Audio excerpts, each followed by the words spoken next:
எல்லாம் வல்ல இறைவனுக்கும் எவ்வளவு கேட்டாலும் அதை விட மிக அதிகமாக தர தயாராக காத்திருக்கும் இந்த பிரபஞ்சத்திற்கும் கோடானு கொடி வணக்கங்களும் நன்றிகளும். வாழ்க வளமுடன், வாழ்வோம் வளத்துடன். One second.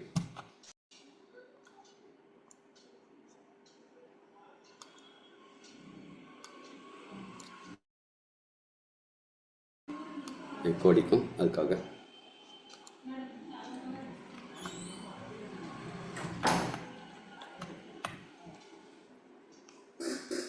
இப்போ ஒரு வீடியோ பார்த்துருப்பீங்க, கரெக்டாக? பூச்சி மருந்துகளால் விளையக்கூடிய தீமைகளை பார்த்தோம் இந்த வீடியோவில்.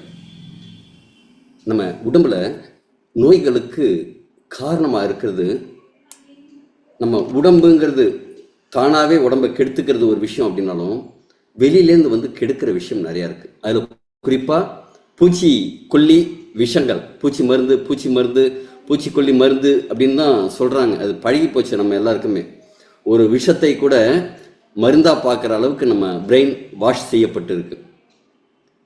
அதனால இன்னைக்கு எல்லாருக்குமே ஆரோக்கிய குறைபாடுகள் அதிகரிச்சுட்டே இருக்கு. ஏன்னா இந்த கலப்படம், கெமிக்கல்ஸு, ப்ரிசர்வேட்டிவ்ஸு, கலரு, இந்த பூச்சிக்கொல்லிக்காக போடுற விஷயங்கள், கெட்டு போகாமல் இருக்கிறதுக்காக போடக்கூடிய நச்சு பொருட்கள், சுவையை கூட்டுறதுக்காக இருக்கக்கூடிய வேதிப்பொருட்கள், இது எல்லாம் நம்மளை ஆரோக்கியத்தோட அதல பாதாளத்துக்கு அழைச்சிட்டு போகுது.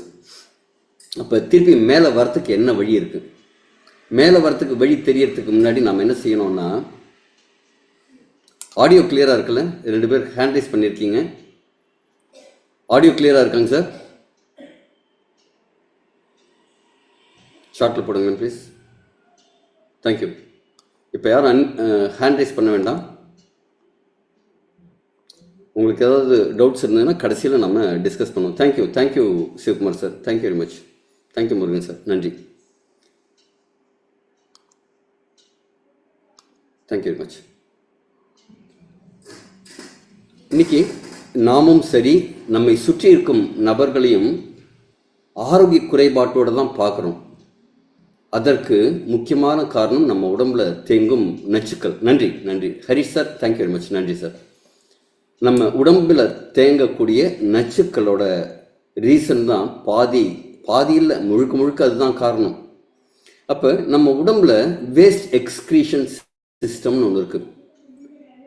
நிறையா மண்டலங்கள் நம்ம உடம்புல இருந்தாலும் அதில் முக்கியமான மண்டலம் என்ன? கழிவு நீக்க மண்டலம். நம்ம வெளியிலேருந்து ஆக்சிஜனை எடுத்துக்கிட்டு கார்பன் டை ஆக்சைடை வெளில விடுறோம். காற்று உள்ளே போகுது, காற்று வெளில வருது.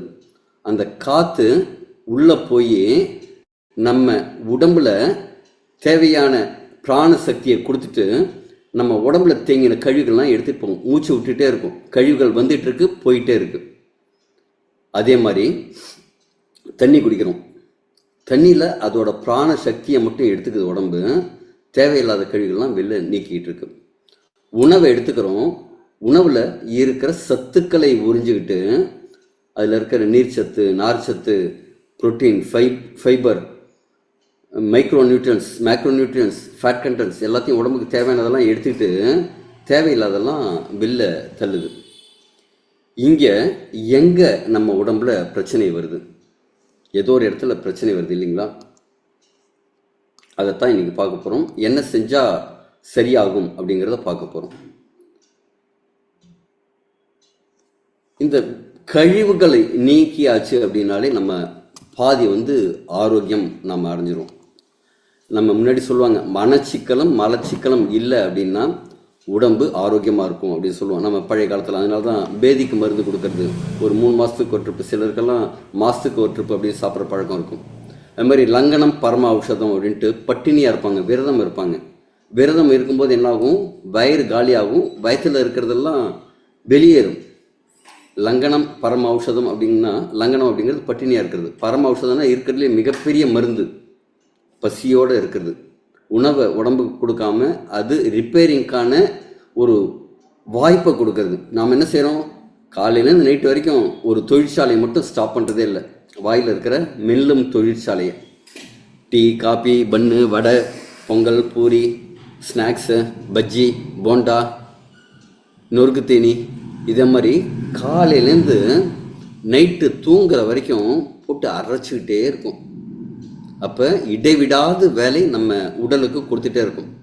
ஆனால் உடம்புல அந்த கழிவுகள் சரியாக நீங்குதா அப்படிங்கிறது தான் முக்கியம். லாஸ்ட் வீக் நம்ம ஒரு செஷன் பார்த்தோம். நம்ம உடம்பு ஆரோக்கியமாக இருக்கிறதுக்கு உடம்புல 6 விஷயங்கள் கரெக்டாக இருக்கணும் அப்படின்ட்டு. நம்ம நோய் எதிர்ப்பு சக்தி மண்டலம், இரத்த ஓட்ட மண்டலம், இதே மாதிரி சில விஷயங்கள் பார்த்தோம் இல்லையா. இப்போ இன்றைக்கி என்ன பார்க்க போகிறோம் அப்படின்னா, குறிப்பாக மனிதர்கள் உடம்புல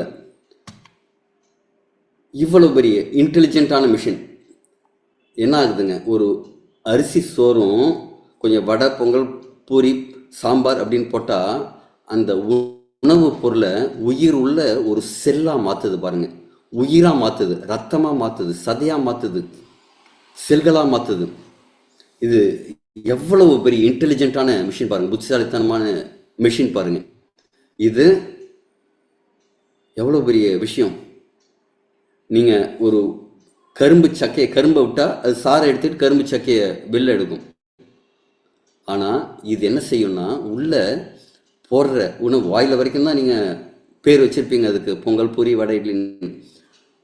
உணவு குழாயில் போனதுக்கப்புறம், அது உள்ளே போனதுக்கப்புறம் புரோட்டீன், ஃபைபர், மைக்ரோ நியூட்ரன்ஸ் தனித்தனியாக பிரித்து உடம்புக்கு தேவையான இடத்துக்கு அனுப்புகிற வேண்டிய வேலையை செய்யும். அனுப்பிச்சதுக்கப்புறம் அந்த கழிவுகள்லாம் வெளியில் எடுக்கிற வேலையை செய்யும்.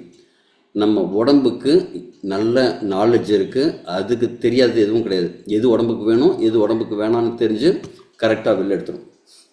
நம்ம உடம்பு எல்லாத்தையும் சுத்தம் செய்யறதுக்காக வடிவமைக்கப்பட்ட ஒரு மிஷின். இங்கே இந்த எக்ஸ்கிரியேஷன் சிஸ்டம், வேஸ்ட் எலிமினேஷன் சிஸ்டம் அப்படிங்கிறது நடக்கும்போது தானாகவே உள்ள ரிப்பேரிங் ப்ராசஸ், ஹீலிங் ப்ராசஸ் அப்படிங்கிறது நடக்குது. இதில் நிறையா சிம்டம்ஸ் இருக்கும், இது வெளியேறுவதற்கான சிம்டம்ஸ் இருக்கும். அதை நாம் என்ன செய்கிறோம், பாடியோட இன்டெலிஜென்ஸை சில சமயம் என்ன செஞ்சுக்கிறோம், அதோட முட்டாள்தனம்னு நினச்சிக்கிறோம். அது என்னன்னு பார்க்க போகிறோம். உடல் இயற்கையாக கழிவுகளை எவ்வாறு அகற்றுகிறது, இது தெரிஞ்சதுனாலே நிறைய விஷயத்துலேருந்து நம்ம வெளியில் வந்துடுவோம். ஓகேங்களா. என்னெல்லாம் இருக்குது நம்ம உடம்புல நீக்க வேண்டியது? டாக்ஸின்ஸ் இருக்குது. டாக்ஸின்ஸ் எந்தெந்த விதத்தில் இருக்குது? நீங்கள் ஒரு ஃபுட்டு சாப்பிட்றீங்க, அந்த ஃபுட்டு வந்து கலராக இருக்கணும் அப்படிங்கிறதுக்காக ஒரு கலர் போடுறாங்க. அது கெட்டு போகாமல் இருக்கணும் அப்படிங்கிறதுக்காக ஒரு ப்ரிசர்வேட்டிவ் போடுறாங்க. அது சில சமயம் ஒரு பழங்கள்லாம் கேள்விப்பட்டிருப்பீங்க, பழத்துக்கு மேலே ஒரு பூச்சி இருக்கும், வேக்ஸ் பூச்சு, அதாவது மெழுகு கோட்டிங் அப்படிங்கிற மாதிரி. இப்போ அந்த நூடுல்ஸ் எல்லாம் கூட அதுக்கு மேலேயும் ஒரு பூச்சி கொடுக்கப்படுது அப்படிங்கிறாங்க. இதே மாதிரி நச்சுக்கள் உடம்புல எங்கே இருந்ததுனாலும் அது வெளியேறணும், அதை சரியாக சுத்தம் பண்ணி வெளியேற்றணும், அதுக்குள்ளே இருக்கிற நல்ல விஷயத்தை மட்டும் எடுத்துட்டு. அதே மாதிரி சளி, கபம், இது என்ன ஆகுது அப்படின்னா, உடலும் தோன்றக்கூடிய கழிவுகள் அது வெளில எடுக்கிறதுக்கான ஒரு விஷயம், அதையும் எடுக்குது.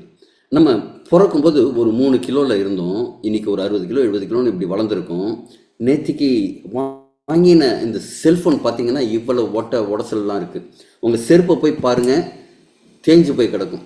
ஆனால் கால் தேஞ்சு போயிருக்கா, உங்கள் கை தேஞ்சு போயிருக்கா, ஆனால் வளர்ந்துக்கிட்டே இருக்குது. அப்போ உடம்புல அந்த கழிவுகள், அந்த செல்கள், சேதமடைந்த செல்கள் எல்லாம் என்ன ஆகும்?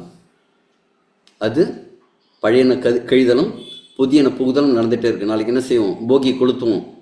வருஷத்துக்கு ஒரு முறை வீட்டில் தேவையில்லாத பொருட்கள்லாம் எடுத்து போட்டு போகி கொளுத்துற வேலை செய்வோம்.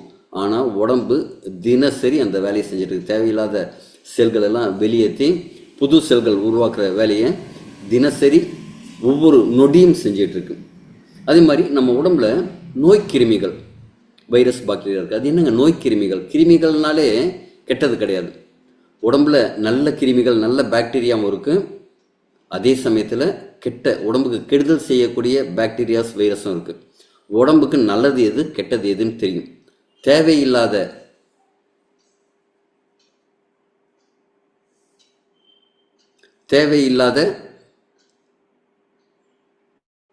கிருமிகளை, நம்ம உடம்புக்கு பாதிப்பு அளிக்கக்கூடிய கிருமிகளை இது வெளில தள்ளும். அது மாதிரி வளர்சிதையை மாற்றும். உடம்பு வளரும் போது உள்ள மெட்டபாலிக் அப்படிம்பாங்க. அதாவது வீட்டில் அடுப்பு, கறி அடுப்பெல்லாம் வச்சுருந்தவங்க, விறகு அடுப்பு வச்சுருந்தவங்களுக்கு தெரியும். விறகு வச்சதுக்கப்புறம் நல்லா எரியும். எரிஞ்சதுக்கப்புறம் சமையல்லாம் முடிஞ்சதுக்கப்புறம் அந்த விறகை மட்டும் எடுக்க மாட்டாங்க. அங்கே சாம்பல்லாம் தேங்கி இருக்கும், கறி சாம்பல்லாம் இருக்கும். அதெல்லாம் ஃபுல்லாக வெளில எடுத்தால் தான் அடுத்த நாள் திருப்பியும் அடுப்பு எரிக்க முடியும். அதே மாதிரி நம்ம செல்களில் உற்பத்தி ஆகும், ப்ரொடக்ஷன், அடுப்பு எரியும்.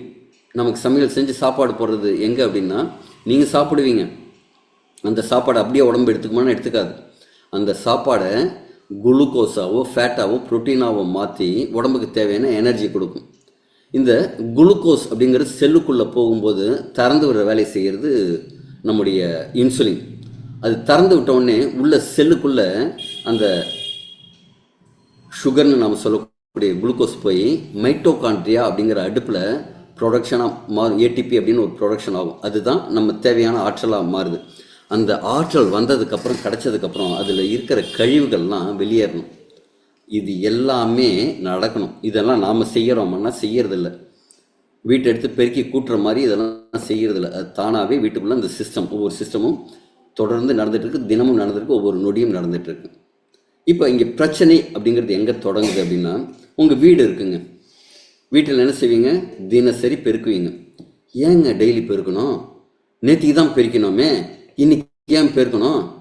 அப்படின்னா குப்பை சேருது. நாம் வீட்டில் புழங்கினாலும் புழங்கலைனாலும் வீட்டில் ஒரு குப்பை சேரும். ஒரு வாரம் வெளியூர் போயிட்டு வாங்களேன், பூட்டி வச்சிருக்கிற வீடு தானே, அப்படியே இருக்கும். அங்கேயும் குப்பை தூசி எல்லாம் இருக்கும், தும்பல்லாம் இருக்கும். அதெல்லாம் பெருக்கி க்ளீன் பண்ணணும். க்ளீன் பண்ணாமல் வச்சா என்ன ஆகும்? ஒரு வாரம் 10 நாள் நல்லா இருக்கும். அதுக்கப்புறம் என்னாகும்? அதுவும் நீங்கள் அழுகும் வேஸ்ட்டு, சமைச்ச பாத்திரத்தை அப்படியே நீங்கள் வச்சு பாருங்கள், ஒரு 3 நாள் கழிச்சு கிச்சன் பக்கமே போக முடியாது, கப்படிக்கும். அதே மாதிரி உடம்புல அந்த கிளென்சிங் ப்ராசஸ் அப்படிங்கிறது தொடங்கலை, சரியாக நடக்கலை அப்படின்னா அது டிசீஸாக மாறுது. ஃபஸ்ட்டு ஒரு சிம்டம் கொடுக்கும். சிம்டம்னா என்ன நினைக்கிறோம்? அது சரியாக புரியல. இந்த சிம்டம்க்கு இன்னொரு வார்த்தையில் சொன்னால் ஈஸியாக புரியும். அலாரம். நம்ம காலையில் எழுந்திருக்கணும் ஒரு 8 மணிக்கு அப்படின்னா ஃபோனில் ஒரு அலாரம் வச்சிடும். முன்னாடி அலாரம் கிளாக்கெல்லாம் இருக்கும், இப்போ அதெல்லாம் கிடையாது, ஃபோன் தான் எல்லாமே. இப்போ அந்த அலாரம் வைக்கிறோம்ல காலையில், அது அடித்தோடனே எழுந்திருக்கணும்ப்பா, வேலைக்கு கிளம்பணும்ப்பா, இன்னொரு அலாரம் இருக்கும். 9 மணிக்கு ஒரு மீட்டிங் இருக்குது, இப்போ 8:30 மணிக்கு மீட்டிங், 8:28க்கு அலாரம் வச்சு அலாரம் அடிக்கும், உடனே எல்லோரும் ஜாயின் பண்ணுவாங்க. அப்போ அந்த சிம்டம் அப்படிங்கிறது அலாரத்துக்கு சமம். அது அறிகுறி. உடம்புல ஒரு பிரச்சனை இருக்குது, இதை சரி பண்ணணும் அப்படிங்கிறதுக்கான அறிகுறி. நாம் கழிவு நீக்கத்துக்கான அந்த பேசேஜை தடுக்கிறோம். நாம் அனிச்சை செயல் இயற்கையானதுன்னா என்னங்க? இப்போ நீங்கள் கையை கிச்சனில் கொண்டு போகிறீங்க, ஒரு பாத்திரத்து மேலே வைக்கிறீங்க. அந்த பாத்திரம் என்னென்னா, அப்போ தான் உங்கள் வீட்டுக்காரம்மா சமைச்சு சுட சுட குக்கரை இறக்கி வச்சுருக்காங்க. அவங்க குக்கர் இறக்கி வச்சதை நீங்கள் கவனிக்கலை. மேலே போய் கை வச்ச உடனே என்னம்மா சுடுது அப்படின்னு சொல்லிட்டு இருப்பீங்களா? அது வரைக்கெல்லாம் உங்கள் உடம்பெல்லாம் வெயிட் பண்ணாது. சுடுது, என்னம்மா சமைச்சிருக்க அப்படின்னு கேட்குற வரைக்கெல்லாம் உங்கள் உடம்பு வெயிட் பண்ணாது. அனிச்சை செயலாக என்ன செய்யும்? இப்படி தொட்டோடனே அப்படி தூக்குங்க, அப்படிமா. அந்த அனிச்சை செயலாக ஒரு விஷயம் நடக்கும் பாருங்கள். உங்களுக்கு தெரியாமல் நீங்கள் உங்கள் கைக்கெல்லாம் கட்டளை கொடுக்கல. சுட்டுதுன்னா கையை எடுக்கணும் அப்படின்னாலாம் இல்லை, ஆட்டோமேட்டிக்காக எடுக்குது பாருங்கள். அதே மாதிரி உடம்புல இயற்கையாகவே சில விஷயங்கள் நடந்துகிட்டு இருக்கும். நீங்கள் மூச்சுட்டு இருந்தாலும் தூங்கிட்டு இருந்தாலும் சில விஷயங்கள் தொடர்ந்து நடந்துகிட்டே இருக்கும். அந்த நடக்கிற விஷயத்த நீங்கள் அடக்கி வச்சுருந்தா, உதாரணத்துக்கு சில ஸ்கூலில் பசங்க படிப்பாங்க, அங்கே டாய்லெட்டு பாத்ரூம் சரியாக இல்லைன்னு அங்கே போக மாட்டாங்க, அடக்கி வச்சுருப்பாங்க. காலையிலேருந்து நைட்டு வரைக்கும் வீட்டுக்கு ஈவினிங் வரைக்கும் போவாங்க. சில லேடிஸ்லாம் இருக்காங்க, வெளில போய் பப்ளிக் டாய்லெட்டில் போனால் அந்த நீர் தொற்று, சிறுநீர் தொற்று வந்துடும் அப்படின்ட்டு, இன்ஃபெக்ஷன் ஆகிடும்ட்டு அடக்கி வச்சுருப்பாங்க. அதெல்லாம் அடக்கவே கூடாது. இதே மாதிரி தொடர்ந்து அடக்கி வைக்கும்போது அது பிரச்சனையாக மாறும். இந்த அலாரம், உடல் அறிகுறிகள், உடலின் மொழின்னு சொல்கிறோம்ல, சிம்டம்ஸ்னு சொல்கிறோம்ல, இதெல்லாம் உடம்போட கழிவு நீக்கத்துக்கான ஒரு விஷயம். இதெல்லாம் என்ன அப்படின்னு பார்த்தீங்கன்னா, சில விஷயங்கள் இருக்குது. தும்மல், சளி, இருமல், வாந்தி, டிசென்ட்ரி வயிற்றுப்போக்கு, வியர்வை, காய்ச்சல், இதெல்லாம் நம்ம என்ன நினைக்கிறோம்? நோயின்னு நினைக்கிறோம். காய்ச்சல் வந்தால் போய் ஒரு மாத்திரை போடணும், வயிற்றுப்போக்கு வந்ததுன்னா உடனே ஒரு மாத்திரை போடணும், ஒரு மாத்திரை போட்டுட்டு வரணும். வியர்வை அதிகமாக சுரந்ததுன்னா அது வந்து ஏதோ நோயின்னு பயப்படுறது. இருமல் வந்ததுன்னா உடனே ஒரு காஃப் சிரப் வாங்கி சாப்பிடணும். சளி வந்ததுன்னா ஒரு மாத்திரையை போட்டு அடக்கணும். இது நாம் என்ன செய்கிறோம், இந்த அலாரம் அடிக்கிறது இல்லை, இந்த அலாரம் அடிக்கிறதெல்லாம் நாம் நோயின்னு நினச்சிட்ருக்கோம். இதெல்லாம் உடம்போட இயற்கையான சுத்தம் செய்யும் செயல்முறைகள். கொஞ்சம் விரிவாக பார்ப்போமா? ஓகே, தும்மல்னா என்ன? இப்போ நீங்கள் ஒரு மாவு மிஷினில் மாவு அரைக்க போகிறீங்க. அங்கே என்ன செய்கிறாங்க, மிளகாப்பொடி அரைக்கிறாங்க. உடனே என்ன நடக்குதுங்க, தும்மல் வருது. ஏன்? காற்றுல அந்த அரைக்கும் போது அந்த நெடி வருது. அந்த மிளகாய் தூள்கள் உங்கள் மூக்கில் ஏறினோடனே உங்கள் உடம்பு சொல்லுது, டே டே இந்த மிளகாய் அப்படிங்கிறது உடம்புக்கு ஒவ்வாத பொருள், மூக்கு வழியாக நிறையா வருது, இதெல்லாம் வெளில தள்ளு அப்படின்னோடனே நுரையீரல் எல்லா காற்றையும் அப்படி எடுத்து ஒரு பம்ப் பண்ணி ஆச் அப்படின்னு ஒரு தும்மல் தும்மும். 140 கிலோமீட்டர் வேகத்தில் உங்கள் நுரையீரல்லேருந்து காற்று வரும். இது எவ்வளோ அற்புதமான விஷயம் பாருங்கள். இது உங்கள் உடம்புக்கு தேவையா இல்லாத ஒரு தூசியோ ஒவ்வாமையோ இல்லை நுண்ணுயிரியோ உங்கள் உடம்புக்குள்ளே போகுது, மூக்கு வழியாக போகுதுன்னா இது வெளில தள்ளுது. இது என்ன செய்யுது, உங்கள் நுரையீரல் சிஸ்டத்தை பாதுகாக்குது. இந்த பாதுகாப்பை நாம் என்ன நினைக்கிறோம், பிரச்சனையாக பார்க்குறோம். எதுங்க கரெக்டு? பாதுகாப்பாக பார்க்குறது கரெக்டாக, பிரச்சனையாக பார்க்குறது கரெக்டாக? கண்டிப்பாக பாதுகாப்பாக தான் பார்க்கணும், இல்லைங்களா? சுவாச பாதுகாத்தோட முதல் வரி எங்கே எழுதுன்னா தும்மலாக வருது.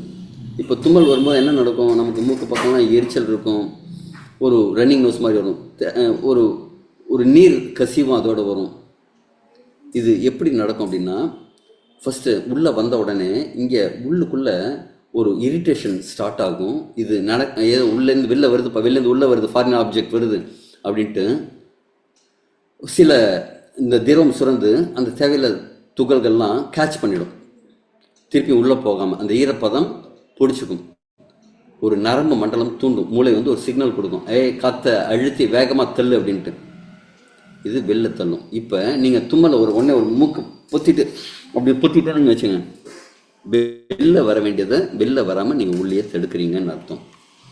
இதை எப்படி நீங்கள் செய்யலாம் அப்படின்னா, இயற்கையான என்விரான்மெண்ட்டில் இருக்கிறது, குளிர்பானங்களை தவிர்க்கிறது, நீராவி பிடிக்கிறது, இதே மாதிரி உங்கள் சுவாச மண்டலத்தை நீங்கள் மேம்படுத்துறது மூலமாக நீங்கள் இந்த செயல்முறையை ஆதரிக்க முடியும். இந்த தும்மல் அப்படிங்கிறத வெளில வரத்துக்கு முடியும். குளிர்பானங்களை அப்போ தவிர்க்கணும். ஓகேங்களா? இதோட அடுத்த சிம்டம் மூக்கில் ஒழுகுதல்.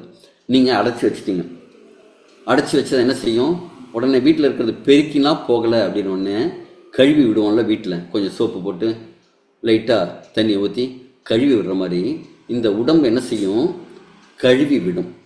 உடம்புல நுரையீரலில் மூக்கில் இந்த சுவாச பேசேஜ், சுவாசம் போகும் அந்த பேசேஜ் எல்லாத்தையும் கழுவி விடும். கொஞ்சம் சளியை உற்பத்தி பண்ணி ஃபுல்லாக மூக்குக்கான பாதைகள் எல்லாத்தையும் கழுவி விடும். அப்போ அங்கே இருக்கிற நச்சுக்கள், நோய்க்கிருமிகள்லாம் அந்த சளி திரவம் உருவாகி அதை பிடிச்சிட்டு வெளில கொண்டு வந்து தள்ளும். இது என்ன அப்படின்னா, இதுவும் ஒரு சுத்தம் செய்யும் செயல்முறை. ஆனால் நாம் என்ன நினைக்கிறோம், இதையும் உடனே என்னவா பார்க்குறோம், மூக்கு ஒழுகுது, நோய் பிடிச்சிருக்கு, இது ஒரு வியாதி, இது உடம்புக்கு ஒரு பிரச்சனை அப்படின்னு பார்க்குறோம். பிரச்சனையை சரி செய்கிற விஷயத்த நாம் என்ன பார்க்குறோம், பிரச்சனையாக பார்க்குறோம். அதனால தான் நிறைய பிரச்சனை உருவாகுது. உடம்போட நோக்கம் என்ன, உடம்புக்கு தேவையில்லாத பொருட்களை வெளியில் தள்ளணும், நுரையீரலுக்குள்ளே வந்து சேர்ந்த விஷயத்தெல்லாம் வெளில தள்ளணுன்ட்டு. நாம் என்ன செய்கிறோம், அந்த ஈரமாக இருக்குது, ரொம்ப கோல்டு இருக்குது, அதை ட்ரை பண்ணணும், காய வைக்கணும் அப்படின்னு உலர்த்துறதுக்காக சில மெடிசின்ஸை வாங்கி சாப்பிட்றோம், மாத்திரைகளை வாங்கி சாப்பிட்றோம். அது உலர்த்தும், அந்த இடத்த சரி பண்ணும். ஆனால் அங்கே முக்கியமாக என்ன வேலை நடக்கணுங்க, சளி வெளியேறணும், அந்த திரவம் சுரந்து வீட்டை கழுவி விடுற மாதிரி கழுவி விடணும். அப்போ இந்த மாத்திரைகள் என்ன செய்யுது, உங்களை சுத்தம் பண்ணலை, சுத்தம் பண்ணுற பணியை தடுக்குது. எல்லாம் வேலை செய்யக்கூடாது, போங்க போங்க அவங்கவுங்க ரிட்டர்ன் போங்க அப்படின்னு சொல்கிற விஷயத்த செய்கிறோம். இதற்கு என்ன செய்யலாம், நல்ல சூடான திரவங்கள் குடிக்கலாம், நல்ல ரெஸ்ட் எடுக்கலாம், ஜீரணம் எளிதில் ஜீரணமாகக்கூடிய உணவுகளை சாப்பிடலாம் அந்த நேரத்தில். ஏன்னா உடம்பு இயற்கையாகவே அதோட மேக்சிமம் எனர்ஜி என்ன செய்யும், வெளியில் தள்ளுறதுக்கு சப்போர்ட் பண்ணும். அப்போ நீங்கள் சாப்பிட்டீங்க, ஹெவியாக சாப்பிட்டீங்க, ஒரு பரோட்டா மாதிரி ஹெவியான ஃபுட்டு அல்லது மட்டன் சிக்கன் அப்படின்னு ஹெவியான ஃபுட்டு சாப்பிட்டிங்கன்னா என்னாகும், அந்த உணவை ஜெரிக்கிறதுக்கான வேலையை உடம்பு செய்ய ஆரம்பிச்சிடும். அப்போ என்ன நடக்கும்? இந்த நச்சை நீக்க வேலை அப்படின்னு நடக்காது. அதனால என்ன செய்யணும்? நாம் உடம்புக்கு ஆதரவு கொடுக்கணும், சப்போர்ட் பண்ணணும். அடுத்தது சளி கொஞ்சம் ஹெவி ஆகிடுச்சு, அதையும் நீங்கள் அடக்கிட்டீங்க. ரன்னிங் நோஸ் வருது, அடக்கிட்டீங்க. உடம்பு என்ன செய்யும்? சளி உற்பத்தி பண்ணி இன்னும் கெட்டியாக வெளில தள்ளும், இன்னும் ஃபோர்ஸாக வெளில தள்ளும். இது சுவாசம் சம்பந்தமான பிரச்சனைகள்லாம் வருது அப்படிம்பாங்க. இது சளியை அதிகரித்து நோய் எதிர்ப்பு சக்தியை உபயோகித்து வெளில தள்ளுது, உடம்பை சரி பண்ணும். இப்போயே நம்ம என்ன செய்கிறோம்? உடனே மருந்து கடைக்கு போய் ஒரு மாத்திரையை போடு. டாக்டர்கிட்ட கூட கன்சல்ட் பண்ணுறதில்ல, மருந்து கடைக்கு போய் ஒரு மாத்திரை போடு. சளியை என்னவா பார்க்குறோம்? ஒரு எதிரியாக பார்க்குறோம், வேண்டாத ஆளாக பார்க்குறோம். சளி அப்படிங்கிறது உடம்புக்கு நல்லது செய்யக்கூடிய ஒரு விஷயம். உடம்புலேருந்து நல்ல விஷயங்கள் வெளிவரத்துக்கான சிஸ்டம், அதுக்கு சப்போர்ட் பண்ணி வெளியில் வரத்துக்கான சப்போர்ட் பண்ணும். மூக்கு சளி வருதா? உறிஞ்சுங்க, ஒரு கர்ச்சீஃப் வச்சுக்கோங்க, கொஞ்சம் லைட்டாக வெட் பண்ணிக்கோங்க, ரொம்ப ட்ரையாக இல்லாமல் வெட் பண்ணிக்கோங்க. அப்பப்போ உறிஞ்சி வெளில தள்ளுங்க. கோழை வந்ததுன்னா துப்புங்க. அப்படி துப்பலை அப்படின்னா உள்ளே இருக்கும். அப்போ உடம்பு என்ன செய்யும்?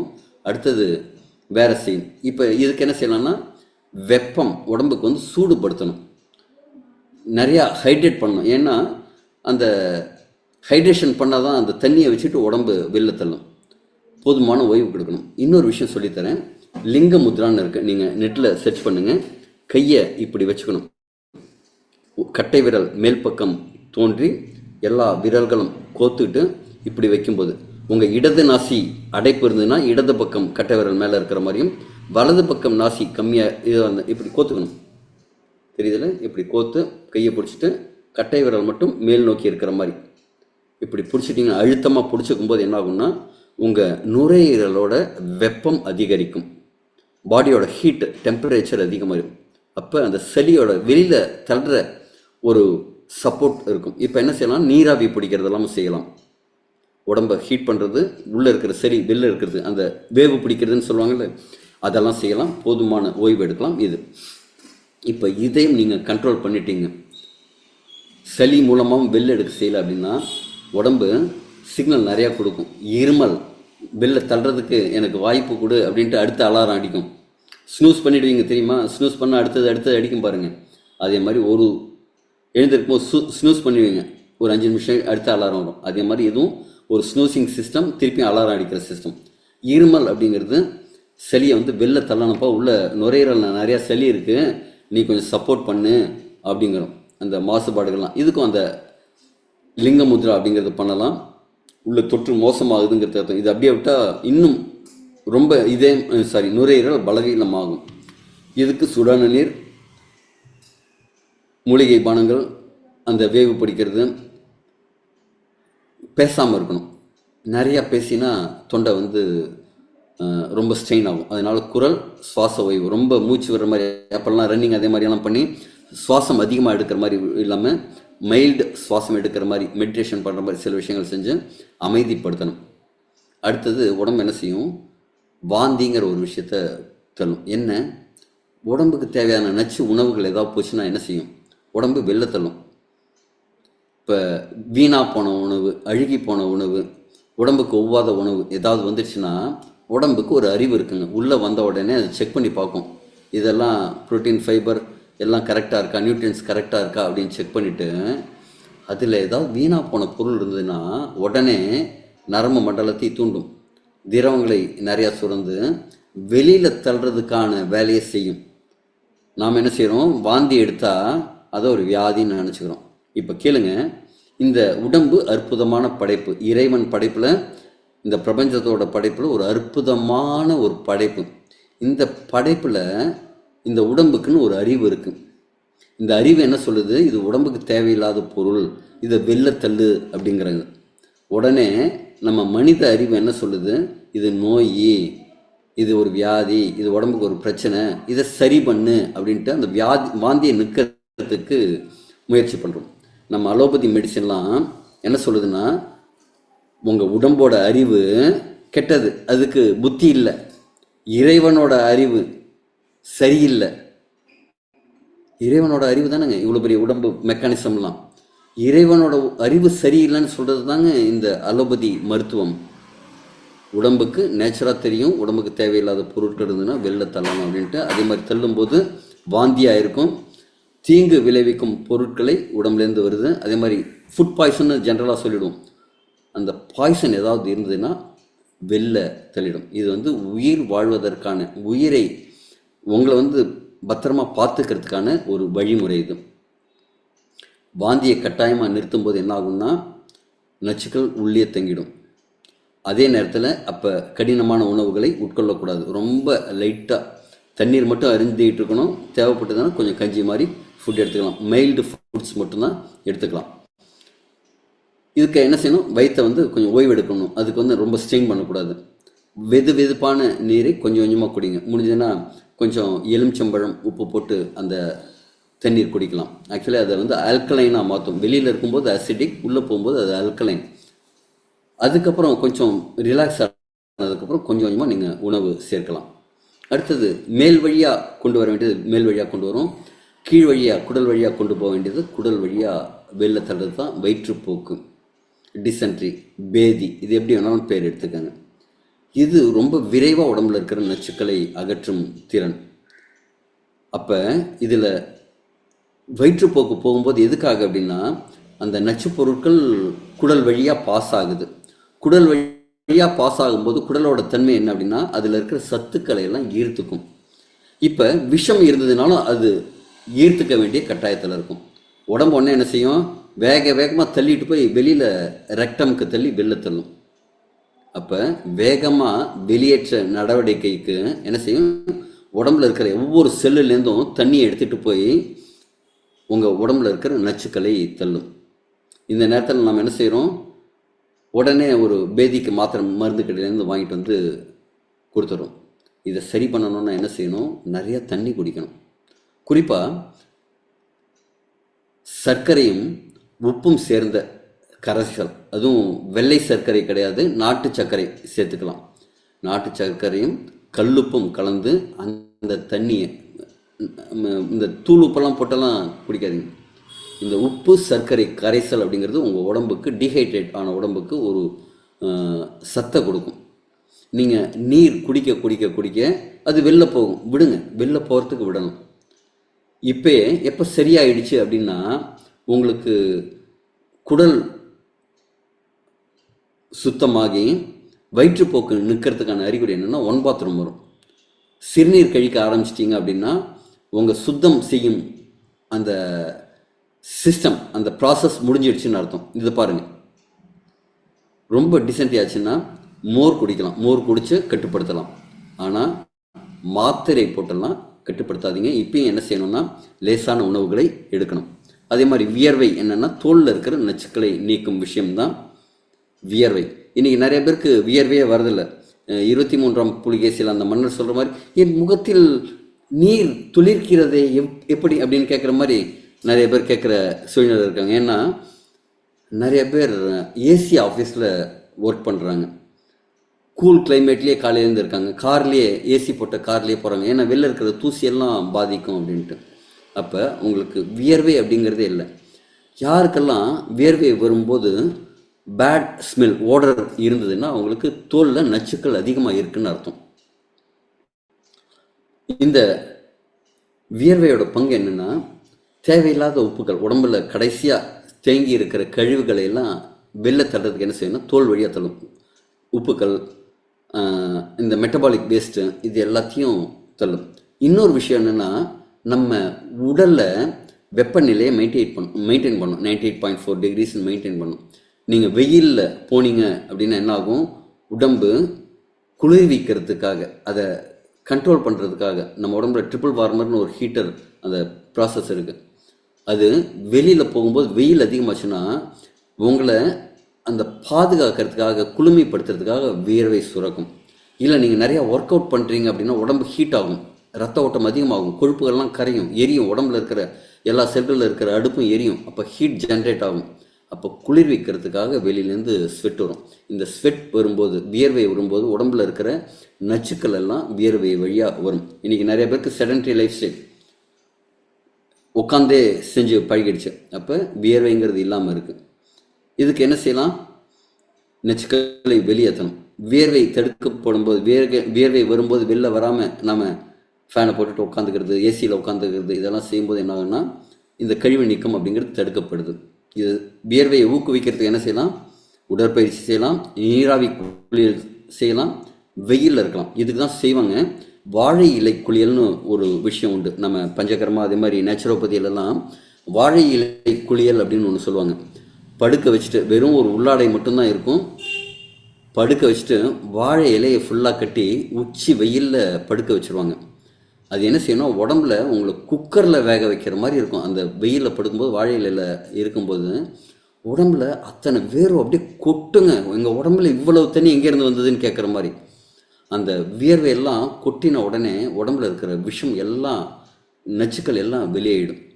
இதே மாதிரியெல்லாம் இயற்கையாக நச்சு நீக்க முறைகள் இருக்குது. இது இந்த சிங்கப்பாதை அப்படிங்கிற மாதிரி ரொம்ப டஃப்பு. அரை மணி நேரம் ஒருத்தரால் அந்த வாழை இலை குளியலில் அந்த வாழை இலை குளியலில் இருக்க முடியாது. அவ்வளவு ஹீட் ஜென்ரேட் பண்ணும், அவ்வளவு வியர்வையை வெளியேற்றும். உடனே நீங்கள் சில பேருக்கெல்லாம் அந்த கரெக்டான நேரத்தில் வெளில வரல அப்படின்னா பாடி டீஹைட்ரேட் ஆகிடும், அந்த அளவுக்கு இருக்கும். இப்போ இந்த வியர்வை தானாக வர மாதிரி ஒரு விஷயத்த நாம் செய்யணும்.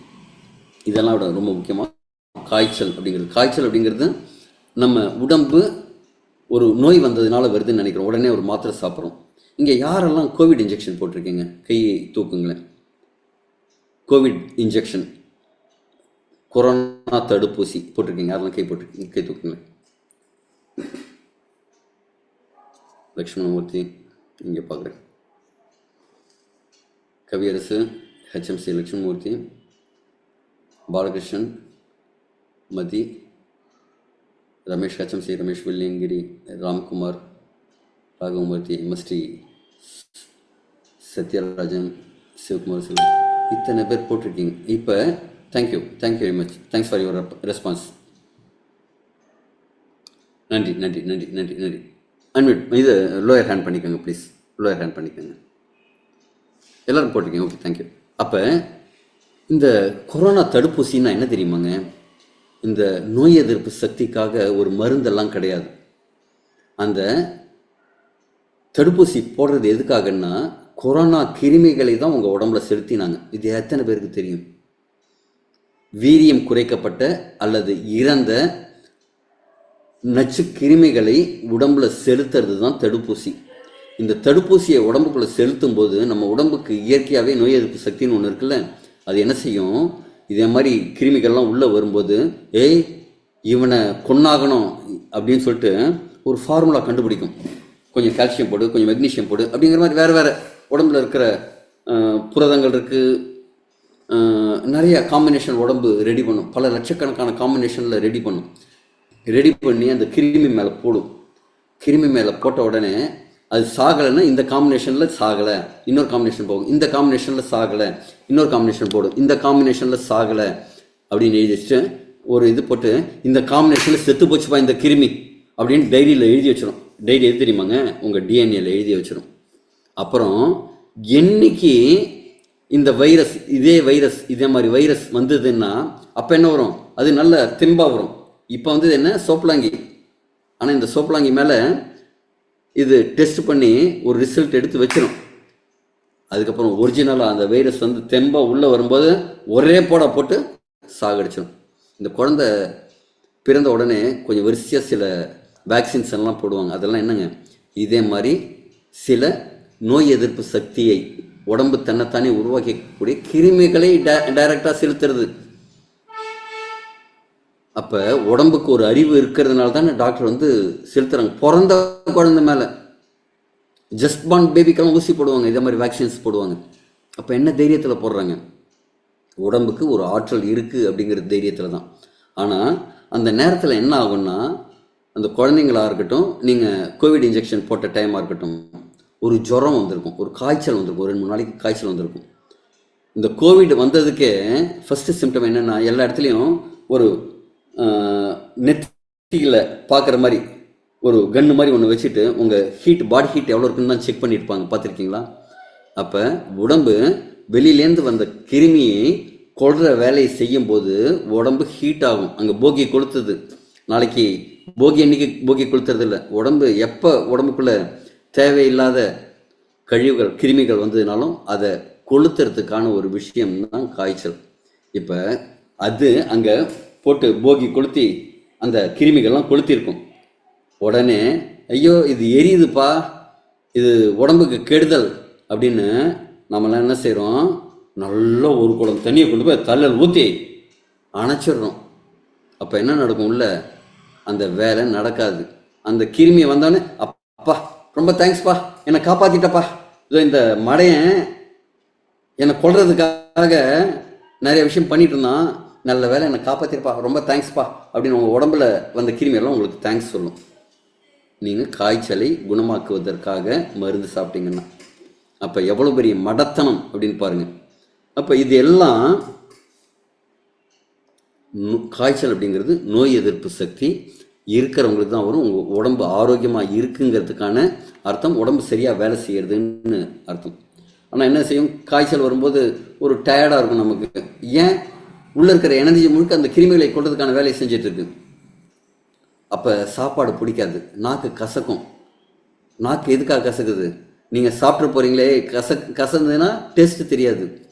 அப்போ உடம்புல சாப்பாடு போடாத, நான் ஒரு வேலை செஞ்சிட்ருக்கேன், எனக்கு வேறு எதுவும் வேலை கொடுக்காத, நான் இறைப்பைக்கு ஒரு 2 நாள் லீவ் விட்டேன் அப்படின்னு சொல்லும். ஆனால் நம்ம என்ன செய்வோம், உடனே அப்போ தான் ஒரு பிரெட்டு வாங்கி கொடுப்பா, 4 இட்லியை வாங்கி கொடுப்பா அப்படின்னு சொல்லி அப்போ தான் பார்த்துப்போம். லங்கனம் பரம ஔஷதம். காய்ச்சல் வந்ததுன்னா, வாய் கசந்ததுன்னா பட்டினியாக இருக்கணும். இவ்வளவு உடம்போட அறிவு இருக்குது. இதுக்கு என்ன செய்யணும், ஹைட்ரேஷன் வேணும், ரெஸ்ட்டு வேணும், மானிட்டர் பண்ணிகிட்டு இருக்கணும். இப்போ இதெல்லாம் நீங்கள் உடம்பு அடிக்கிற அலாரம்னு நினைக்காம, இது ஒரு சிம்டம்னு நினைக்காம நோயின்னு நினச்சிங்கன்னா, நோயின்னு நினச்சி அதை உள்ளுக்குள்ளேயே பொத்தி பொத்தி பொத்தி பொத்தி வச்சிங்கன்னா என்னாகும், அது சரி சரி சரி சரி சரி சரி சரி சரி அப்படின்னு அடங்கும். ஒரு சமயத்தில் பூதாரமாக டமால்னு வெடிக்கும். அதுதான் இன்றைக்கி இருக்கிற க்ரானிக் டிசீசஸ். மீண்டும் மீண்டும் அடக்கும்போது உடம்பு தன்னைத்தானே குணப்படுத்தக்கூடிய அந்த ரிதமை மிஸ் பண்ணுது. அப்போ சேர்ந்து பூதாகரமாக வெடிக்குது. இதற்கு என்ன செய்யணும், கழிவுகளை அதோட அனிச்சை செயலாக நடக்கும்போதே நடக்க விடணும். உங்களோட சிஸ்டம் எல்லாத்தையும் பேலன்ஸ் பண்ணணும். உங்களோட energy, power, ability to heal it self, அதை அதிகப்படுத்தணும். ஓகே, இப்போ நிறைய பேர் என்ன செஞ்சிட்டோம், இதே மாதிரி கட்டுப்படுத்தி கட்டுப்படுத்தி வச்சுருக்கோம். இயற்கையான கழிவு நீக்க முறைகளை ஆதரிக்காமல் விட்டுட்டோம். அப்போ உடம்புக்குள்ளே அங்கங்கன்னு தேங்கி போயிருக்கா. இதே மாதிரி நச்சுக்கள் தேங்கிறது தாங்க இன்றைக்கி கேன்சர் அப்படிங்கிற விஷயமா இருக்குது. முன்னாடியெல்லாம் கேன்சரையும் இந்த தண்ணி அடிக்கிறதையும் எப்படி சொல்லுவாங்க, தண்ணி அடிக்கிறதா இருந்தால் ஊருக்கு ஒதுக்குறப்ப அப்படியே போய் தண்ணி அடிச்சுட்டு வருவாங்க. இன்றைக்கி அது ஒரு சோஷியல் ஆகிடுச்சு. அதே மாதிரி இன்றைக்கி கேன்சர் அப்படிங்கிறது, பா அவங்க வீட்டில் கேன்சராப்பா அப்படின்னு ரகசியமாக சொன்னதுப்பா, அவனுக்கு கேன்சர்ப்பா, இந்த கேன்சர்ப்பா, அந்த கேன்சர்ப்பா அப்படின்னு சொல்கிற அளவுக்கு ஒரு பாப்புலரான ஒரு விஷயம் ஆயிடுச்சு. அப்போ என்ன நடக்கணும், நாம் நச்சு நீக்க பாதைகளை ஆதரிக்கும் ஒரு விஷயத்தை எடுத்துக்கணும். செல்லுலார் லெவலில் சுத்தப்படுத்துகிற ஒரு விஷயத்தை எடுத்துக்கணும். உங்களோட இம்யூனிட்டி பூஸ்ட் பண்ணுற ஒரு விஷயத்தை எடுக்கணும். உடம்புக்கு அதோட எபிலிட்டி இருக்குல்ல, அதோட புத்தாலித்தனம் இருக்குல்ல, அந்த சாஃப்ட்வேர் அது கரெக்டாக இருக்குல்ல, அந்த சாஃப்ட்வேரை சரி பண்ணுற ஒரு விஷயத்தை எடுத்துக்கணும். அதற்கான ஒரு விஷயம்தான் எலிக்சர் மிக்ஸ். உங்கள் உடம்பை நீங்கள் மதிக்கணும். உடம்பு தவறு செய்யாது, நம்மளோட புரிதல் தான் தவறு. இதோட இயற்கையான கழிவு நீக்கத்தை ஆதரிக்கணும். அதுக்கு சப்போர்ட் பண்ணி அந்த டீடாக்சிஃபிகேஷன் அப்படிங்கிற ஒரு விஷயத்தை இன்னும் பெட்டராக பண்ணுறது எப்படி அப்படிங்கிறத அடுத்த ஸ்லைடில் பார்ப்பேன். One second.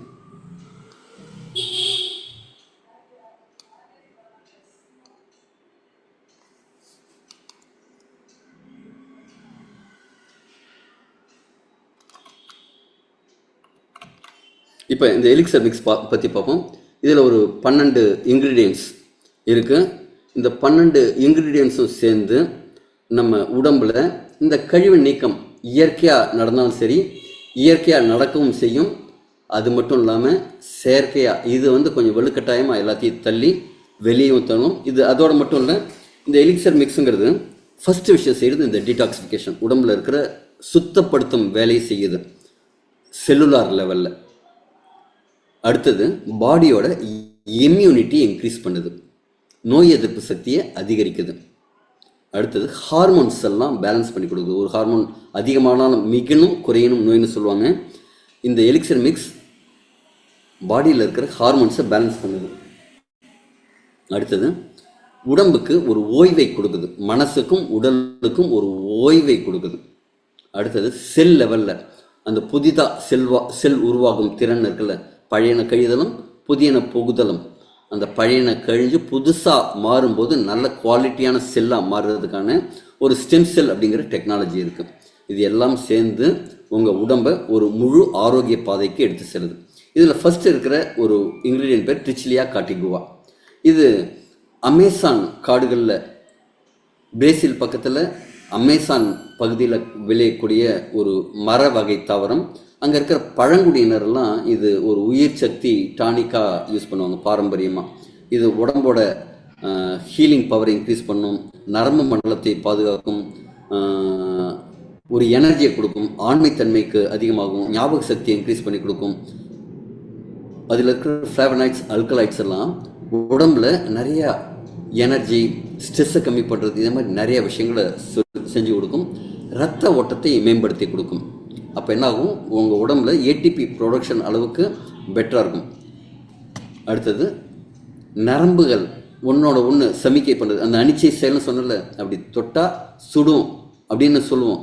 சுட்டுட்ட கை சுட்டுடுச்சு அப்படின்னு எடுத்துருவோம்ல, அந்த நரம்பு சமிகைகள் நல்லா இருந்ததுன்னா தான் பெட்டராக இருக்கும். இது ஹார்மோன் சமநிலையை ஆதரிக்கும், சோர்வை நீக்கும், இனப்பெருக்க மண்டலத்தை பலப்படுத்தும். குறிப்பாக ஆண்களுக்கான இனப்பெருக்க மண்டலத்துக்கு ரொம்பவே சப்போர்ட்டிவாக இருக்கும்.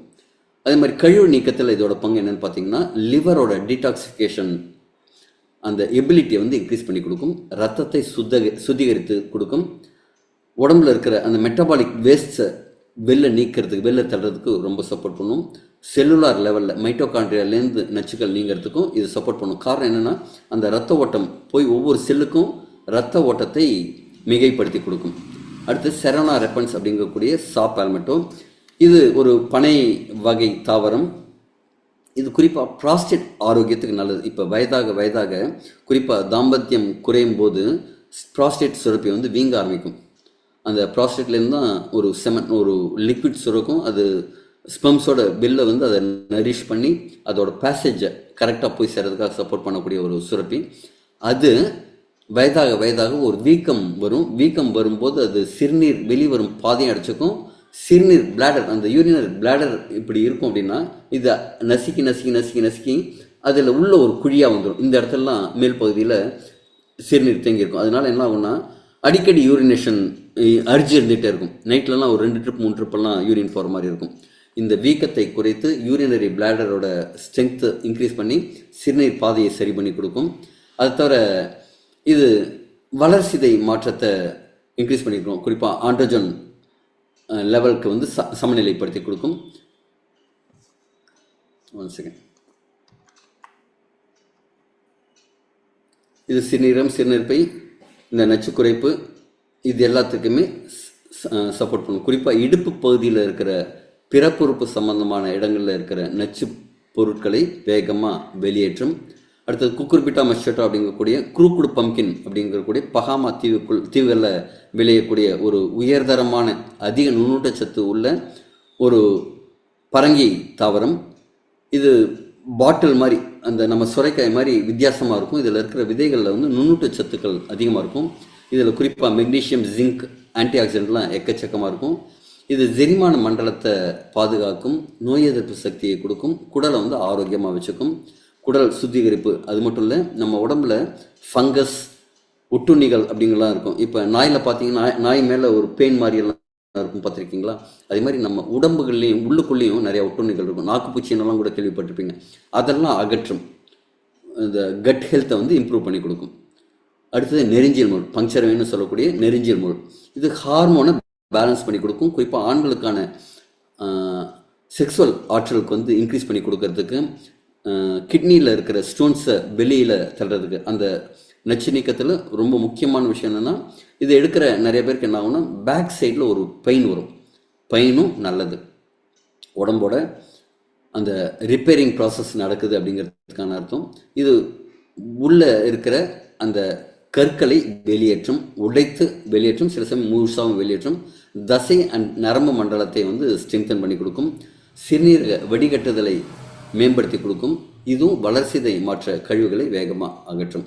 ரெட் பீச் ஸ்டெம் செல், இது உள்ளுக்குள்ள செல்லுலார் செல்கள் புதிதாக உருவாகும் திறனை வந்து அதிகரித்து கொடுக்கும். ஏதாவது ஒரு டிஷ்யூவில் ஒரு பிரச்சனை இருக்குன்னா அந்த டிஷ்யூஸில் இருக்கிற செல்லாகவே இது மாறி போய் பண்ணும். எப்படின்னா, ஒரு பிளேயிங் கார்ட்ஸ் விளையாடுற நிறைய பேர் தெரியும், ரம்மி விளையாடுவாங்க.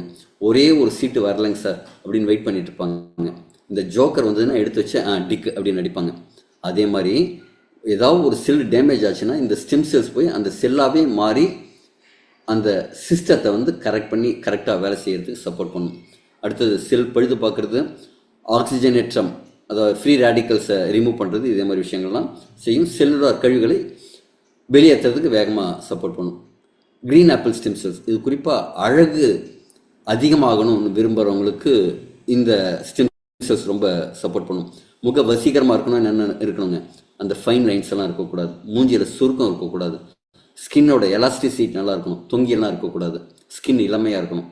அந்த ஸ்கின் இளமையாக இருக்கிறதுக்கு இதில் இருக்கிற கொலஜன் உற்பத்தியை வந்து ரொம்ப சப்போர்ட் பண்ணணும்.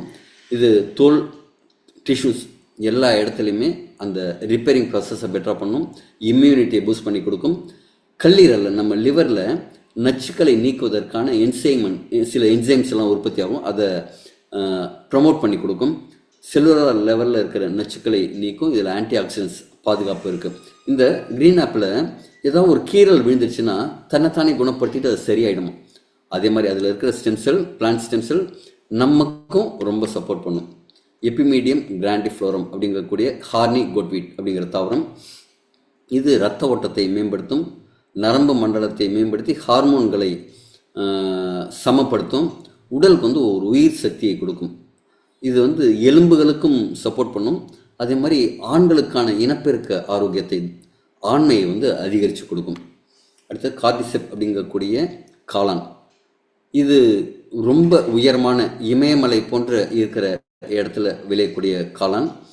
இது வந்து நோய் எதிர்ப்பு சக்திக்கு கொடுக்கறது மட்டும் இல்லை, உடம்புல ஆக்சிஜன் இன்டேக்கை ரொம்ப சப்போர்ட் பண்ணி கொடுக்கும். இப்போ கேன்சர் அப்படிங்கிற ஒரு விஷயத்துக்கு ரெண்டு காரணம் தான் அதிகமாக பார்க்கப்படுது. ஒன்று, அந்த இடம், அந்த கேன்சர் செல் வளரக்கூடிய இடம் அமிலத்தன்மை அதிகமாக இருக்கிறதுனாலையும் அங்கே ஆக்சிஜன் பற்றாக்குறையாக இருக்கிறதுனாலையும் தான் அந்த கேன்சர் செல் அதிகமாக வளருது. ஆனால் இந்த கார்டிசெப் சாப்பிடும்போது, இந்த உள்ளே போகும்போது என்ன செய்யணும்னா, செல்களுக்கு தேவையான ஆக்சிஜனை கொண்டு போய் சேர்க்கறதுக்கு ரொம்ப சப்போர்ட் பண்ணும். ரத்த அணுக்கள் அதிகமாக உற்பத்தி ஆகி ரத்த சிவப்பணுக்களில் ஆக்சிஜன் டிரான்ஸ்போர்ட்டேஷன் பெட்டராக இருக்கும். மைட்டோகாண்ட்ரியா லெவலில் அந்த ஆக்சிஜன் யூஸ் பண்ணிக்கிற திறனை இன்க்ரீஸ் பண்ணுறது வரைக்கும் எல்லாமே இது சப்போர்ட் பண்ணும். நம்ம ப்ராடக்ட் எடுக்கும்போது பாடியோட பிஹெச் லெவலையும் இன்க்ரீஸ் பண்ணி கொடுக்கும். பிஹெச் லெவலில் இன்க்ரீஸ் பண்ணோன்னு நாங்கள் ரத்த ஓட்டம் எல்லா இடத்துக்கும் போய் சேரணும், அந்த விஷயத்துக்கும் சப்போர்ட் பண்ணும்.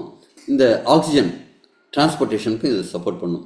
அதே மாதிரி ஒரு மீள் உருவாக்கணும்னு சொல்லுவாங்க, அந்த எக்ஸசைஸ் எல்லாம் பண்ணணும்னு வச்சுங்க, அந்த சகிப்புத்தன்மை, அது திருப்பியும் ரெக்கவரி அப்படிங்கிற ஒரு விஷயம் நடக்கும், அந்த ரெக்கவரிக்கு இது சப்போர்ட் பண்ணும். நுரையீரல் ஆரோக்கியத்துக்கு மேம்படுத்தும். நுரையீரல் என்னங்க, காற்றை உள்ளே வாங்கி அத்தனை காற்றையும் சுத்தம் பண்ணி வெளில அனுப்பணும், இதுக்கெல்லாமும் இது சப்போர்ட் பண்ணும்.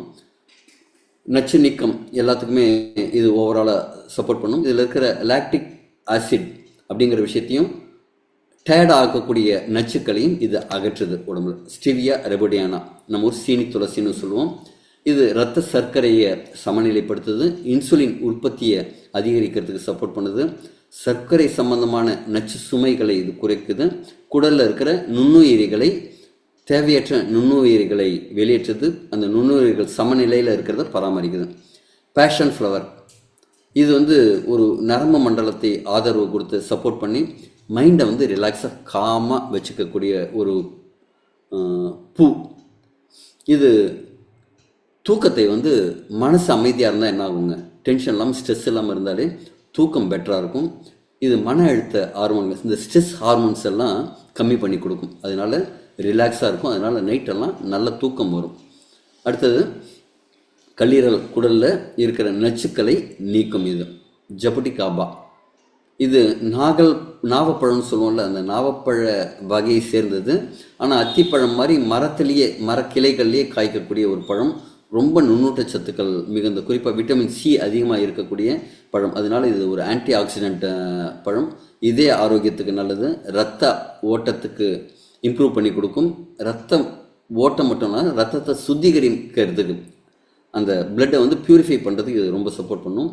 ஆக்சிஜனேற்ற ஃப்ரீ ரேடிக்கல்ஸ் எல்லாம் ரிமூவ் பண்ணி கொடுக்கும். இது பிளிகியா அப்படிங்கிறது வெயிட் மேனேஜ்மெண்ட்டுக்கு ரொம்ப சப்போர்ட் பண்ணக்கூடிய விஷயம். இதில் ஊட்டச்சத்துக்கள் நிறையா இருக்கும். அந்த மெட்டபாலிசம் ரேட்டை வந்து சமநிலைப்படுத்தி கொடுக்கும். செல்லுலார் லெவலில் ஆற்றலை இன்க்ரீஸ் பண்ணி கொடுக்கும். அதாவது ஏடிபி ப்ரொடக்ஷனுக்கு ரொம்ப சப்போர்ட் பண்ணும். லிவரில் இருக்கிற நச்சுக்களை நீக்கிறதுக்கு சப்போர்ட் பண்ணும். நம்ம உடம்பு ஃபேட்டை மெட்டபாலிசம் பண்ணுறதுக்கு, அதாவது குளுக்கோஸை மெட்டபாலிசம் வந்து பண்ணிடும். ஃபேட்டை எரிக்கிறதுக்கு வந்து இது ரொம்ப சப்போர்ட் பண்ணும். இதுவும் வளர்சிதை மாற்ற கழிவுகளை வெளியேற்றுறதுக்கு சப்போர்ட் பண்ணுது. இது மொத்தமாக எல்லாம் என்ன செய்யுதுன்னா, கல்லீரலில் நச்சு நீக்கம், சிறுநீர் சம்பந்தமான நச்சு நீக்கம், குடல் சம்பந்தமான நச்சு நீக்கம், செல்லுலார் லெவலில் மைட்டோகாண்ட்ரியல் லெவலில் இருக்கிற நச்சு நீக்கம் மற்றும் ஹார்மோன்கள் மற்றும் இம்யூனிட்டியை சமநிலைப்படுத்துது. இதனால் என்ன ஆகும்னா, உண்மையான முழுமையான ஆரோக்கியம் நமக்கு கிடைக்குது. எலிக்சர் மிக்ஸ் சாப்பிடும்போது ஜென்ரலாக நமக்கு என்ன இருக்குங்க, முன்னாடி சொன்ன அந்த நச்சு நீக்க விஷயங்கள்லாம் நடக்கும். இருமல், தும்மல், சளி, காய்ச்சல், கொஞ்சம் டிசென்ட்ரி போகிறது, சிறுநீர் கொஞ்சம் அதிகமாக போகிறது, இதே மாதிரி விஷயங்கள்லாம் ஆரம்ப கட்டத்தில் நடக்கும். இதெல்லாம் பாடியோட டீடாக்சிஃபிகேஷன் ப்ராசஸ், உடம்புல இருக்கிறதெல்லாம் வெளில தள்ளுதுங்கிறதுக்கான ப்ராசஸ். இதை தவிர என்ன நடக்கும் அப்படின்னா, பாடியில் ஆக்டிவேட் பண்ணும்போது, ஒவ்வொரு விஷயத்தையும் ஆக்டிவேட் பண்ணும்போது சில பெயின் வரலாம். குறிப்பாக கிட்னி ஸ்டோன் வெளில வந்ததுன்னா என்ன ஆகுங்க, அந்த நேரத்தில் ஒரு பெயின் இருக்கும். தண்ணி நிறையா குடிக்கணும். பாடியை வந்து அல்கலைனாக வச்சுக்கணும். அமிலத்தன்மையிலேருந்து அல்கலைனாக நம்ம மாற்றி வச்சுக்கணும். அதே மாதிரி உடம்புல ரத்த ஓட்டத்தை இது அதிகரிக்கும், ரத்த உற்பத்தியை அதிகரிக்கும். ரத்த உற்பத்தி எங்கே நடக்குங்க, நம்ம போன் மேரோ அப்படிங்கிறது நம்ம எலும்புக்குள்ளே இருக்கிறது. குறிப்பாக நம்முடைய பெரிய எலும்பு வருது, நம்ம தொடையில் இருக்கிற எலும்பு. தொடை கைகாலில் வந்து ஒரு கடுமையான வலி சில பேருக்கெல்லாம் வரும். அதனால தான் நம்ம என்ன செய்கிறோம்னா, முதல் முறை எடுக்கும்போது மட்டும் டோசேஜை கம்மியாக கொடுக்குறோம். உடம்பு அந்த டிடாக்சிஃபிகேஷன் ப்ராசஸ்க்கு அடாப்ட் ஆகி கொஞ்சம் கொஞ்சமாக நச்சுக்களை நீக்கட்டும், அதுக்கப்புறமா ரிப்பேரிங் ப்ராசஸ் நடக்கட்டும். அப்படிங்கிறதுனால முதல்ல நம்ம கொஞ்சம் கம்மியான டோசேஜில் கொடுக்குறோம். தேங்க்யூ. அடுத்தது, இந்த கழிவு நீக்கெல்லாம் இருக்கும்போது நீங்கள் என்ன செய்யணும், குறிப்பாக அசைவ உணவுகளை தவிர்க்கணும். இதுக்கு பத்தியம்ங்கிறது கிடையாது. இந்த ப்ராடக்டை எப்படி சாப்பிடணும், இரவு உணவுக்கு பின்னாடி எடுத்துக்கிட்டால் பெட்டர். ஏன்னா நைட்டில் தான் ரிப்பேரிங் அப்படிங்கிற விஷயம் நடக்கும். நீங்கள் எனர்ஜிக்காக எடுக்கணும் அப்படின்னா காலையில் எடுத்துக்கலாம். நாள் முழுக்க எனக்கு டயர்ட் இல்லாமல் எனர்ஜியாக இருக்கணும் அப்படின்னா காலையில் எடுத்துக்கலாம். உடம்புல இருக்கிற ரிப்பேரிங் ப்ராசஸ்க்காக எடுக்கணும் அப்படின்னா நைட்டில் எடுத்துக்கலாம். குறிப்பாக நைட்டு டின்னர் சாப்பிட்டதுக்கப்புறம் மினிமம் ஒரு 1.5 மணி நேரம் கேப் விட்டு சாப்பிட்டீங்கன்னா, இதில் இருக்கிற சுவை அப்படின்னு ஒன்று இருக்குல்ல, இனிப்பு, புளிப்பு, ஹிடனாக இருக்கிற துவர்ப்பு, கார்ப்பு, இதே மாதிரி விஷயங்கள்லாம் என்ன செய்யணும், உடம்புக்கு இந்த நச்சு நீக்கத்துக்கு இந்த ஒரு பிராண சக்தி, இயற்கையான ஒரு சக்தியை கொடுக்கக்கூடிய ஒரு விஷயம். நாக்கு கடியில் தான் இதை வைக்கணும். உடனடியாக உடம்புல கலக்கும். எதுக்காக நாக்கு கடியில்னா, இன்ஜெக்ஷன் போடுறதுக்கு 2 விதம் இருக்குது. ஒன்று டைரெக்டாக நம்ம மசில்ஸில் போடுவாங்க, இன்னொன்று வெயினில் போடுவாங்க. வெயினில் எதுக்கு போடுறாங்க, உடனடியாக ரத்தத்தில் கலக்கணுங்கிறதுக்காக. அதே மாதிரி சில மருந்துகள் நம்ம மாத்திரையாக எடுத்துக்கும் போது நம்ம வயிற்றில் போய் பிரிஞ்சு கொடுக்கும். இது வயிற்றில் போய் பிரியும் போது இதோட பொட்டன்ஷியல் கம்மியாகுங்கிறதுனால வாயில் நாக்கு கடியில் வைக்கும்போது உமிழ்நீரோ கலந்து உடனடியாக நம்ம ரத்தத்தில் கலக்கும். இமீடியட்டாக அதோட பவர் கிடைக்கும். சில பேர் இளைப்பு இருக்கிறவங்களுக்கெல்லாம், அந்த வீசிங் இருக்கிறவங்களுக்கெல்லாம் கொடுக்கும்போது இதை எடுத்த ஒரு 4 மணி நேரத்துலேயே அவங்க பெட்டராக ஃபீல் பண்ணுறாங்க. அப்போ இந்த டீடாக்சிஃபிகேஷன் ப்ராசஸ், இந்த பெயின் அப்படிங்கிற ப்ராசஸ்லாம் வரும். அதனால ஃபஸ்ட்டு டைம் மட்டும் ஒரு பேக்கெட்டை 12 நாள் பெண்களும், ஆண்கள் 10 நாளும் எடுக்கலாம். இதோட டோசேஜ் வந்து ஒருத்தருக்கு மாறுபடும். யார் உங்களுக்கு ரெஃபர் பண்ணுறாங்களோ அவங்கள்ட்ட கேளுங்க. இதோட விலை அப்படிங்கிறது 6300 ரூபாய். இந்த ப்ராடக்ட் 1 மாதத்துக்கு ஆவரேஜான கோர்ஸ் 6300 ரூபாய். இதை நீங்கள் எடுத்துக்கும் போது ஒரு 2 மண்டலம் மினிமம் எடுத்துக்கணும். அதாவது ஒரு 100 நாள் 120 நாள் எடுத்துக்கிறது பெட்டராக இருக்கும். இப்போ டாக்டர்லாம் ஒரு 5 நாளைக்கு மாத்திரை எழுதி கொடுப்பாங்க. 2 நாளில் ஜுரம் சரியாயிடுச்சு அப்படின்னு நம்ம மாத்திரையை நிறுத்திடுவோம். ஆனால் உடம்புல அந்த நோய்க்கான கிருமிகள்லாம் என்ன நடக்கும், வேலை செஞ்சுட்டு தான் இருக்கும். ஓவர் டைமாக வேலை செய்ய ஆரம்பிச்சிடும். ஒரு டாக்டர் ஒரு கோர்ஸ் கொடுக்குறாங்கன்னா அது முழுக்க எடுக்கணும். அதே மாதிரி ஒரு 2 மண்டலம் நீங்கள் தொடர்ந்து எடுக்கும்போது என்னாகும், உடம்பு முழுசாக சுத்தமாகி ஒவ்வொரு செல்லும் புதுசாக உருவாகிற விஷயம். இப்போ உதாரணத்துக்கு உங்களோட பிளட் செல்ஸ் ஒரு சைக்கிள் உருவாகிறதுக்கு 120 நாட்கள் ஆகும். பழைய செல்கள் அழிந்து புது செல் உருவாகிறதுங்கிறது 120 நாள் ப்ராசஸ். அதே மாதிரி ஒரு 120 நாளைக்கு இந்த ப்ராடக்ட்டை நீங்கள் எடுக்கும்போது ஒரு எக்ஸலண்ட்டான ரிசல்ட் பார்க்க முடியும். இது கொடுத்த இடத்துல எல்லாமே பல்வேறு விதமான நோய்கள் நீங்கிறத பார்க்குறோம். அப்போ இது நோய் தீர்க்கும் மருந்தா அப்படின்னா கிடையாது. இது ஒரு மருந்து கிடையாது, இது ஒரு ஃபுட் சப்ளிமெண்ட். இது யாரெல்லாம் சாப்பிடலாம் அப்படின்னா 18 வயதுக்கு மேற்பட்ட அனைவருமே சாப்பிடலாம். கர்ப்பிணி பெண்கள், பாலூட்டும் தாய்மார்கள், உறுப்பு மாற்று அறுவை சிகிச்சை செய்தவங்க இது சாப்பிடக்கூடாது. ஏன் அப்படின்னா உறுப்பு மாற்று அறுவை சிகிச்சை செய்தவங்கெல்லாம் ஒரு சப்ரஸிங் மெடிசின் எடுத்துப்பாங்க, அதனால் இதை எடுத்துக்கக்கூடாது. கர்ப்பிணி பெண்கள்லாம் அவங்களுக்கு மட்டும் சாப்பிடல, அந்த குழந்தைக்காகவும் சாப்பிட்றாங்க. அப்போ அவங்க சாப்பிட்றது குழந்தைக்கும் போகும். இது ரொம்ப பவர்ஃபுல்லான ஹெர்பல் ஃபார்முலா, அதனால் அவங்களுக்கு இதை கொடுக்க வேண்டாம். அடுத்தது, இதை நைட்டு ஒரே உங்கள் டின்னருக்கு அப்புறம் ஒரு 1.5 மணி நேரம் கழிச்சு ஒரு சிட்டிக்கை நாக்கு கடியில் வச்சுட்டு ஒரு 15 நிமிடம் கழித்து ஒரு பாம் வாட்டர் குடிக்கலாம். நாள் முழுக்க தண்ணி நிறையா குடிச்சிருக்கணும். இது எடுத்துக்கிறதுக்கு ஒரு 2 மணி நேரம் முன்னாடியும் பின்னாடியும் டீ காஃபி அவாய்ட் பண்ணுங்கள். கண்டிப்பாக மதுவை அவாய்ட் பண்ணுங்கள். அப்படி வேறு வழி இல்லாமல் மது எடுத்துக்கிற மாதிரி இருந்ததுன்னா மினிமம் ஒரு 12 ஹவர்ஸ் இருக்கணும். புகைக்கும் ஒரு 2 மணி நேரம், மதுவுக்கு ஒரு 12 மணி நேரம் கேப் விட்டு அப்போ காலையில் எடுத்துக்கலாம். இதெல்லாம் உங்கள் உடம்புல டிடாக்சிஃபிகேஷன் ப்ராசஸ் இம்ப்ரூவ் பண்ணி, ரிப்பேரிங் ப்ராசஸ் இம்ப்ரூவ் பண்ணி பழைய ஆரோக்கியத்தை கொண்டு சேர்ப்பதற்கான வழிமுறைகள்.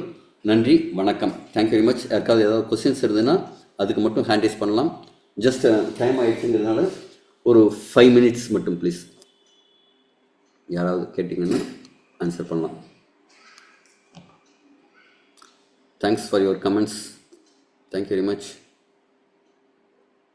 Thank you very much. Thank you. Okay, யாருக்கும் எந்த சந்தேகமும் இல்லை அப்படின்னு எடுத்துப்போம். ஓகே, ஒன்ஸ் 2 பேர் இருக்காங்க. திருப்பதி சார் அன்மியூட் பண்ணுங்க.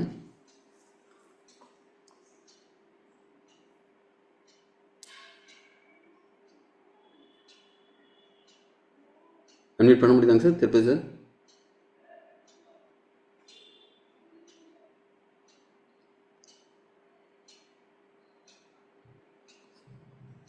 தேங்க்யூ. உங்களுக்கு அன்மியூட் ஆப்ஷன் கொடுக்குறேன், ஆனால் நீங்கள் அன்மியூட் பண்ணல.